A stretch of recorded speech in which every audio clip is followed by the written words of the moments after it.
Hey guys, FilthyRobot here, bringing you the guides, tips, and tricks video. This time we're going to be talking about modern era governments and modern era civics cards. And that means we get to talk about the tier 3 governments, which is pretty damn awesome.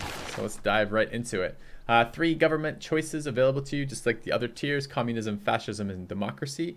You're starting to generate a fair number of envoy points here at 7 per turn. Every 200 points you earn 3 envoys. This works out to be roughly 9.5 turns for a single envoy.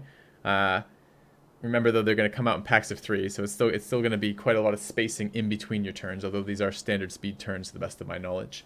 And it works out to be that these are generating enough extra envoy points that it's about 3/4 of as long to get an envoy as it for communism, fascism, or democracy as it is for the previous tier of governments, assuming no diplomatic cards in there at all. Let's talk about what each of the governments do. Communism is a kind of mixture of economy and military, with very little in the way of wildcard or diplomatic slots. You're going to gain extra production towards everything, so just a straight up 10% production bonus that gives you another 1% every 20 turns, and you're going to get defensive bonuses on all of your land units, but only land units, for defensive strength. Fascism, ton of military slot cards, 4, very few economic cards, only the 1 diplomatic card, and then 2 wild card slots, which are probably going to end up having to be used for economic to make up for the fact you just lost economic cards from pretty much anything you were using before this, because you probably were using Merchant Republic or Theocracy. All your units gain +4 combat strength, and you have 20% production towards unit production, which is also going to go up. It's going to go up one per turn every 10 turns, which is twice as fast as this bonus over here. It's just a very much military flavored pickup with almost no other bonuses going into it. I find the lack of economic ones to be a little bit punishing, but we'll talk about the cards that you're going to have available to you in just a minute. And then finally, there's democracy. The 1 military card slot, 3 economic, 2 diplomatic, and 2 wild card. This is definitely the go-to policy slot for going to space or getting a cultural victory if you're not being really very heavily pressured by your opponents, because you also get the bonus to the 50% discount on gold patronage for great people, which means you can very easily snipe the engineers and scientists who are going to help you get to your science victory, or the great people, the writers, musicians, and artists who are going to help you get to your cultural victory. And you get 30% extra bonus yield from district projects, which you're going to be running a lot to get those final great people points that you need to make those other things happen sooner. However, democracy is really missing anything in terms of the military options. No combat bonuses, no real military cards, which means if you pick this up and you go to war, you're going to be at quite a disadvantage in terms of the fighting. So let's take a look at the policy cards available to us in this era, the new ones. We'll go with fascism because, why not? All right. There are 4 new diplomatic card slots, 2 of which I think are quite good, 2 of which I think are quite bad. Gunboat diplomacy, gives you an extra 4 influence points per turn with envoys, and gives you open borders in all city-states. Open borders portion of that isn't all that interesting to me. You already have open borders with suzerain city-states that you're suzerain of, and if you're not the suzerain of city-states don't do a very good job of defending themselves. It's very easy to kill city-states if you need to. So I'm not too worried about the open borders portion of that, but an extra 4 points of influence, or potentially replacing diplomatic league, which gives you 2 points, or not diplomatic league. Yeah, okay, this is actually, replaced the 2 per turn one, and now is the 4 per turn one, the charismatic leader bonus. So this is twice as good as that, which is quite, I really strongly recommend running charismatic leader pretty much the entirety of the game until you get to this point. So this is a nice little upgrade to give you 4 per turn. Not much else to be said about that. You might be able to finally snipe some city-states away from other players who don't have quite as good culture of you. So if you hit this first, you will actually generate a couple extra envoys before they get there culturally, which could be quite nice to win a race that you've been racing back and forth all game on. I think very little of Arsenal of Democracy. The problem is it requires you have an ally. What it gives you is 2 food and 2 production for both you and your ally if you're running trade routes. But in all the free-for-all style games that you play with human beings, at that stage in the game, people are starting to think about who's in the dominant positions to win the game, and they're going to be less interested in cooperating with people who are doing well. So I suppose if you are if you are very friendly with another player and the two of you are trying to stop a game leader, which runs into its own problems with teaming and what happens when you do stop that game leader, what do you guys do about the fact that you guys were so intertwined with your decisions? Who is going to actually, break the truce first and backstab the neighbor? Maybe in that case, having the extra 2 food, 2 production from international trade routes would be something that make it worthwhile doing. And certainly in the AI games where you can manipulate the diplomacy enough that even when you're getting very close to winning, you still have an AI who's very friendly with you. Arsenal democracy could be decent, although it does require a diplomatic slot, of which you don't have a lot. But in general, this is just not going to see any use because you're not going to have allies at that stage in the game. So just not as helpful. If this was like a medieval era policy, I could actually see this being used quite a lot in multiplayer, but I don't think it's going to see much use at this stage in the game.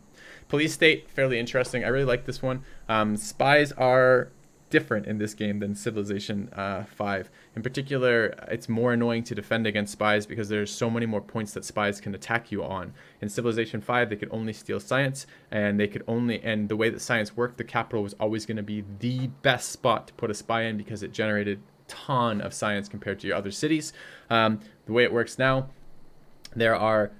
every district is a target for a spy inside of every city, and there's no centralized science, which means that production facilities, gold reserves, spaceship pads, whatever they call the spaceship district, all these things are going to be very vulnerable to enemy spies. So reducing the enemy spy level by 2 is quite solid for making them fail these missions even when you don't have counter spies. But the -1 amenity is a big deal. At this stage in the game, you're going to have neighborhoods up, which means you can do as much growing as you want to do, which means that probably most players are being restricted in terms of growth only by their amenities, which means that 1 amenity penalty is much bigger than it would be otherwise. Would it be on other stages of the game where housing was really the biggest problem. So this is an interesting card. It has a very significant trade-off, but it has a quite powerful ability. I'm looking forward to seeing this. This might be actually something that a game leader could run that would give him some ability to defend against multiple players attacking him, because if you're the game leader and you're clearly the game leader, that means all the enemy spies are in your land, sabotaging, stealing, draining your gold, and it's going to get really annoying. So it might be nice to have some sort of ability to let you defend against that, and I think this is a pretty cool card to do that. Nuclear espionage, I really don't like. This is spies who steal a tech boost without being detected gain an extra boost. It's harder to trigger that. That means if your spy steals, and dies, you get nothing. If your spy steals and is revealed for stealing, you get nothing. It has to be spy stealing and undetected. And at this stage in the game, the science compression, the way that the science production scales, so you get the amount of science you're making scales faster than the cost of the policies in the late game, which means that techs go faster in the late game than they do in the earlier stages in the game. What this means is a lot of times, by the time my spy, he reports back, I've stolen a tech, and then he gives me the little chase sequence, and he's like, I left my car keys, and I can't ride a bike, I'm gonna have to take the bus. And I'm like, God damn it, spy, I need this tech already. He's like, I'm getting on the bus now, I'll be there 2 weeks. And by the time he gets back, I've finished the tech he's given me. So he's coming back with a boost to radio or something, or whatever the hell the tech is going to be. And I finished radio like 4 techs ago. And by the time he gets here, I'm just like, what are you doing? So I don't think this is going to be particularly useful. I think the way the timings work in this game, this is going to be too specific for the boost. The benefit is going to be too specific to trigger very often. And when it does trigger, a lot of the times it's going to be just not as good as what you could be doing. You probably aren't going to be wanting to steal techs at that stage in the game, because in all likelihood you're probably teching faster than your spies are stealing anyways. You probably want to be doing things with production or gold or something else. So I'm not very thrilled about this card. All right, let's take a look at the military policy slots. Defense of the Motherland is absolutely amazing. This is, again, something that you can do if you're being teamed by multiple players. If you're the game leader and 2 players are attacking you or 3 players are attacking you, one of the biggest problems when multiple players attack you is you just accumulate war weariness so fast. So no war weariness from combat in your territory is going to be absolutely amazing. It's going to be something that lets you actually have some sort of actual advantage defending. Which is going to be really nice. I think this is a great policy card. Moving on, 100% production towards modern atomic and info era support units. Kind of cool. Nice to see support units have a production boost. I don't think they had one at any other point in the game. And support units are kind of neat. I haven't figured out exactly, haven't used them enough to get a sense of how strong they are, but certainly any of the 100% production boosts are quite powerful in terms of getting those units out. That's the best amount of production boost you're ever going to get for any card, so that's pretty damn good. Martial law and propaganda, I'm going to take them both at once because they do the exact same thing. They both accumulate 25% less war weariness than usual, but you can stack them. And I don't know this because we don't have access to the... you can log it, but if in the normal interface you don't have access to the war weariness that's being accumulated. My suspicion is that these stack. So if you have both of these, you're going to be accumulating 50% less war weariness than usual. This is testable by modders, but it's not testable by those of us who don't do any modding, or it's not in the base interface. But that is my expectation of how that works. And if that is the case, then that will be very powerful. War weariness, as I said, is going to be a big problem if you're fighting, especially if you're fighting multiple players or fighting long wars, and it's going to be worse in the later eras than in the early eras for the fact that you're probably going to have more population and using more amenities in the later eras already. So certainly cards that prevent this or reduce this are going to be very good from a proactive point of view. You know you're going to war, you plug these in, and then you start warring. It's going to hurt your opponent to be at war a lot more than it's going to hurt you. All right, 100% production towards modern atomic and info era heavy and light cav units. Heavy and light cav units remain the best units in the game pretty much across the course of the game, so 100% production card for that is going to be amazing. This is going to let you produce helicopters non-stop, and helicopters are great, and other units like that. It's going to be pretty solid. That said, air units do make an appearance in these eras, so 50% production towards modern and atomic era air units. That's a good boost if you're going to be building a lot of air units. Air units don't seem massively strong to me. Their damage, particularly versus units, seems rather lackluster. However, air units do deploy nukes, and you can defend against enemy air units deploying nukes on you by having air units of your own. So it is important to have an air force, and you can do some good, solid things with the air force if your opponent doesn't like snipe out, like kill his siege units when he, even if he has otherwise a dominant land force attacking you, or you can kill his support units if he's not paying attention to him, things like this. So there is definitely a use for air units, so having a production card towards that is definitely a solid option. Finally, the -2 gold, this has replaced the conscription, which was -1 gold per unit. This is now up to -2 gold per unit. Units are pretty expensive in these eras. I think there's something in the range of like 5 or 6 in this era, maybe 4, 5, 6, or 5, 6, 7. I can't remember exactly how the eras work on that, but -2 is not as big as a reduction as -1 was in the earlier game. It is still a decent SimCity card, though. If you're not at war and not planning on going to war in the near future, but you still have a standing army for defense, this becomes a decent military card, so it does less damage to your economy to have those military units sitting around than it would otherwise. But I think probably when you go to war, you're going to have better options at this stage in the game. Pretty much all the war weariness options are going to be better, and certainly the 100% production cards are going to be better, things like that. So I doubt you're going to have a lot of room, even in the most aggressive of the military style governments. You're probably not going to have a lot of room for things like levy and mass, but that's still a decent policy if you're SimCitying. All right, let's move on and talk about the economic policy cards. We have a couple new ones. We have collectivism, 4 food from domestic trade routes. I like food in production. I think production is better in Civ 6 than it was in Civ 5, in the sense that I think food is less good in Civ 6 than it was in Civ 5, so production becomes predominant, because of that, consequentially, the more important of those yields. This is still okay, but I'm not sure at this stage in the game I want to be growing cities all that much. I'm probably well along the way to advancing my victory conditions or bringing my victory conditions to their conclusions at this stage in the game, or setting up to do that, and growth may not be one of the things that matters that much. So it is maybe useful. Perhaps you had a couple of new cities that you planted for strategic resources, or perhaps some other thing like that, and maybe you just really need that food right now. But I think a lot of times you're just not going to be able to fit this in. It's not going to be as powerful at this stage in the game as something like this. I mean, if you offered me this in the ancient era, this would be amazing, and I'd snatch that right up. But I don't think this is all that great at this stage in the game. 5-year plan, 100% campus and industrial zone district adjacency bonuses. This is all right. We've talked before about this. The building bonuses are better than the adjacency bonuses, and by quite a lot. But more science is just better than less science. So sometimes you're going to, even though the campus policy is weaker than the science building policy, you're always going to be running the science building policy. And sometimes you'll still run the campus adjacency bonus in addition to that, just to try to min-max your science. And if you're doing that, it's really nice that this has combined two previous cards that were decent. The industrial zone adjacency bonus is okay. The campus district adjacency bonus is okay. Now doubling that in one card is certainly a nice little upgrade there. I don't know if you're going to be able to actually afford it compared to the other things available to you at this stage in the game, but maybe.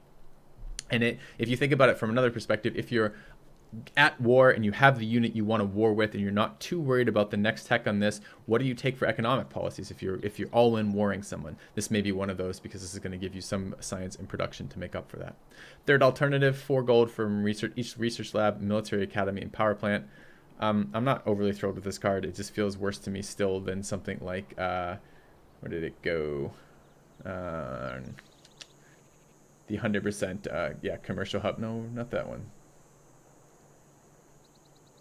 Free market is what I'm looking at. I still think this is going to give you less gold than something like free market, but maybe there are times when you just want a ton of gold. Maybe you're setting up to do a mass upgrade push where you have pre-built a bunch of older era units and you hit a critical timing and you want to upgrade everything and you need a ton of gold to do that. Well, this type of card, all the gold cards are going to be doing that, and this could be a fair amount. I don't see military academies being built all that often in all your cities. Research labs do get built everywhere though, and power plants tend to be built everywhere. So this would essentially be at a minimum 8 gold per city, which is a fair amount of gold per turn before any other modifier. So maybe you'll have some ability to fit that in if you have some sort of gold timing push you're looking for. New deal. This is an interesting one. It's another one of these cards that has both positive and negative bonuses. 4 housing, +2 amenities, in -8 gold to all cities with at least 3 specialty districts. Certainly the housing and amenities, this is a lot of each of those. Now, housing is less valuable at this stage in the game because you have neighborhoods, and neighborhoods are a very efficient way to generate housing. So this +4 housing isn't all that great. +2 amenities per city, though, is pretty strong. And -8 gold per cities with 3 districts is pretty nasty, -8 per turn. In the same way, if third alternative is going to be okay for giving you +8, then new deal, the negative part of that is pretty significant if it's costing you 8 per city as well. I don't see a lot of times that I use this, but I suppose in some sort of really tall strategy where I have trying to get my city super huge, maybe this could be useful, but I don't tend to use it all that often. Economic Union, 100% commercial hub and harbor district adjacency bonuses. This is another one of these combo things that in the same way that 5-year plan is for campus and industrial, this is now commerce and harbor. Again, the adjacency bonuses tend not to be as good as the just building bonuses, so it tends not to be all that great. However, harbor and commercial hub adjacency bonuses are some of the easiest bonuses to hit. Commercials are basically just be along a river, and harbors are, and then if you also have harbor and commercial adjacent to each other, that's even more of a boost. So perhaps this one will actually give you a little bit more yield realistically than some of the previous ones have. But again, it's just gold bonuses. It's not your science, not your production, not your culture. So there are definitely uses for gold, certainly military uses for gold, so that might be useful to you, but this is going to very much depend on the setup of your empire. In of itself, it could be strong or it might not, depending on your empire. For example, if you have an all inland empire, this is no better than the previous one, which is way worse than free market in general. So food for thought. All right, market economy. International trade routes provide +1 gold per luxury and strategic resource improved at the destination, as well as +2 culture and +2 science. I've always wanted to use this card because the thing is, most of the time my empires run internal trade routes almost all the way up, and because of the way that trade routes work, they don't all end on the same turn. So it's not as easy as being like, okay, I'm going to flip all of my trade routes to international trade routes from domestic trade routes. But if you did have reason to be running international trade routes, perhaps you're trying some sort of strange gold strategy with Egypt or something, where you had some other bonuses already being applied, or you had one as a city-state that gives you bonuses to your trade routes. Maybe this 2 culture and 2 science per trade route is going to be a lot. I mean, you're very likely to have, if you did any sort of coastal build where you have harbors and commerce hubs, that's 2 trade routes per city at 8 cities perhaps. So you're seeing something like, so what is that? What did we say? It was 2 per city at 8, so it's 16 trade routes. That becomes 32 culture and 32 science, and whatever the extra gold is on top of this, and that's before any district bonuses on the targets. That could be a lot of yield, but again, it's going to be a strategy that's going to be pretty situational. You're going to have decided earlier that part of your plan was going to be sending international trade routes, because at least for me, still the default trade route is still a domestic trade route most of the time. Resource management. 1 copy of a strategic resource allows you to produce units produce units requiring it in any city. This feels like an airplane thing to me. Is really why this is going to be useful to build a couple airplanes and switch off of it again. Most of the times at this stage in the game, an encampment is going to be something you have already invested in if you wanted it. So you're going to have cities that already have this. I mean, that's what an encampment does for you, is it lets you build units that require strategic resources if you only have one of that strategic resource. So, but this is going to allow you to do something, at least if you want to build some airplanes across all your cities or something like that. I don't expect to see people running this very often and for very long, but I think it will have situational utility, which makes it not useless. All right. Finally, we have the wildcard policies. The new ones we have are Noble Prize, laissez-faire, which is, and I think that's it, right? Yeah, those are the last two new ones. These are just upgrades of the previous ones. 4 great scientist points, clearly better than 2. Same with 4 merchant points compared to 2. Which of these policies you have in, if any of them, is totally going to be dependent on the victory condition you're chasing. Clearly, there's not a lot of explanation to give for these cards because they're so basic in what they do. There's no trade-off, or rather the only trade-off is opportunity cost. What else could you have had in those positions? And I find when I'm pushed very hard, when I'm at war with a lot of players, or trying to kill a game leader who's ahead of me in science, I often don't have time for these anyways, because I can't be running great people points when I have to have absolute maximum science in production and military cards out of my policy cards. So a lot of times wild cards get taken over by economic and military when I'm fighting, but occasionally there will be something in here, for example, like the general points. Both of these are of course upgrades, the 4/2, so they're not bad. They're in no way bad. Certainly getting them earlier than your opponents will give you some sort of advantage, especially in SimCity, but a lot of times I just don't have time to plug them in anyways.